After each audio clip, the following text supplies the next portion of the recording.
Gothic cathedrals stand as some of the most magnificent and enduring achievements of medieval architecture. These colossal structures, with their soaring spires, intricate sculptures, and luminous stained glass windows, were more than just places of worship. They were symbols of divine presence and societal ambition. Gothic architecture first emerged in the 12th century, evolving from Romanesque architecture. The Romanesque style, characterized by its thick walls, round arches, and small windows, was adept at creating sturdy structures but limited in height and light. The transition to Gothic architecture began with the innovative designs of Abbot Suger at the Abbey of Saint-Denis near Paris around 1135. Suger envisioned a church filled with light symbolizing the divine. To achieve this, he employed ribbed vaults, pointed arches, and flying buttresses, which allowed walls to be higher and thinner, with expansive windows. The Gothic style reached its zenith in the 13th century, marked by the construction of iconic cathedrals such as Notre-Dame de Paris, Chartres Cathedral, and Reims Cathedral. During this high Gothic period, architects perfected the structural techniques pioneered by Suger, resulting in even more ambitious buildings. The emphasis on verticality gave these cathedrals an ethereal quality, drawing the eyes upward and creating a sense of awe. By the late 13th and early 14th centuries, the Gothic style had evolved into the rayonnant and later the flamboyant styles. The rayonnant style emphasized decorative elements over structural innovations, seen in the proliferation of intricate tracery and rose windows. The flamboyant style, named for its flame-like window tracery, pushed the boundaries of Gothic architecture further with elaborate and ornate designs, as exemplified by Saint-Maclou in Rouen and the choir of Gloucester Cathedral. Gothic architecture spread across Europe, adapting to local styles and materials. In England, the style evolved into what is known as English Gothic, with notable examples like Salisbury Cathedral and Westminster Abbey. In Germany, the Cologne Cathedral stands as a monumental example of Gothic architecture, while in Spain, the Burgos and Seville cathedrals showcase the style's adaptability and influence. One of the most profound symbolic elements of Gothic cathedrals is the use of light. Stained glass windows, such as those in Sainte-Chapelle in Paris, were designed to fill the interior with colorful divine light. This use of light was not merely decorative but carried deep theological significance. It symbolized the presence of God, illuminating the faithful and elevating their spiritual experience. The verticality of Gothic cathedrals, achieved through the use of pointed arches and ribbed vaults, was symbolic of the soul's ascent to heaven. The towering spires and tall nave created a physical manifestation of spiritual elevation, guiding the eyes and thoughts of worshippers upward towards the divine. This architectural focus on height was intended to inspire awe and contemplation.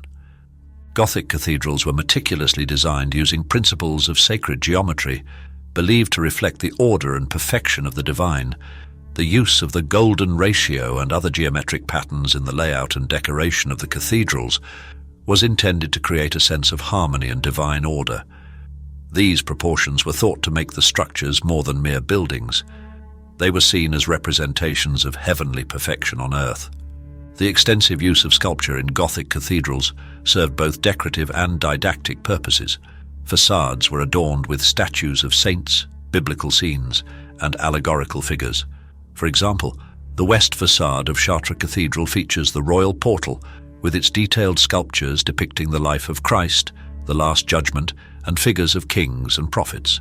These sculptural programs were intended to educate the largely illiterate medieval population, conveying religious stories and moral lessons.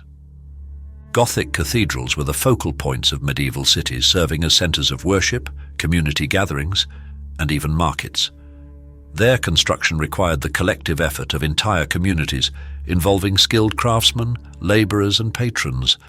This communal effort fostered a sense of shared purpose and identity among the inhabitants. Cathedrals also played a crucial role in the medieval economy. Many became pilgrimage destinations, attracting visitors from far and wide.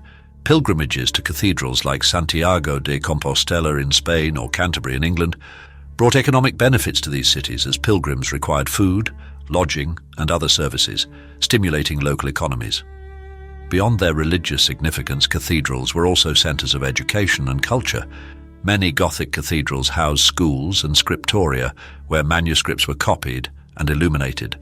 The knowledge preserved and produced in these centres contributed to the intellectual and cultural life of medieval Europe. Additionally, the artistic and architectural innovations of Gothic cathedrals influenced other forms of art and architecture, leaving a lasting legacy. The grandeur and beauty of Gothic cathedrals were designed to enhance the spiritual experience of worshippers. The awe-inspiring architecture, filled with light and adorned with symbolic art, created an environment conducive to prayer and contemplation. The cathedral's acoustics, enhanced by their vast vaulted spaces, also played a role in the spiritual experience, amplifying the choral music and chants that accompanied the liturgy. Gothic cathedrals were also symbols of political and ecclesiastical power. Their construction was often funded by powerful bishops and monarchs who sought to demonstrate their piety and influence. The grandeur of these cathedrals served to legitimize and reinforce their authority. For example, the construction of Notre Dame de Paris was closely tied to the ambitions of the French monarchy, reflecting the interconnectedness of religious and political power. Gothic cathedrals are a testament to the ingenuity, faith, and communal spirit of medieval society. Their evolution from the early experiments of Abbot Suger to the elaborate structures of the flamboyant period demonstrates the architectural innovation and aesthetic ambition of the Gothic style. Rich in symbolism, these cathedrals were designed to reflect the divine, inspire awe, and educate the faithful. Their impact on medieval society extended beyond the spiritual realm, influencing the economy, education, culture, and politics.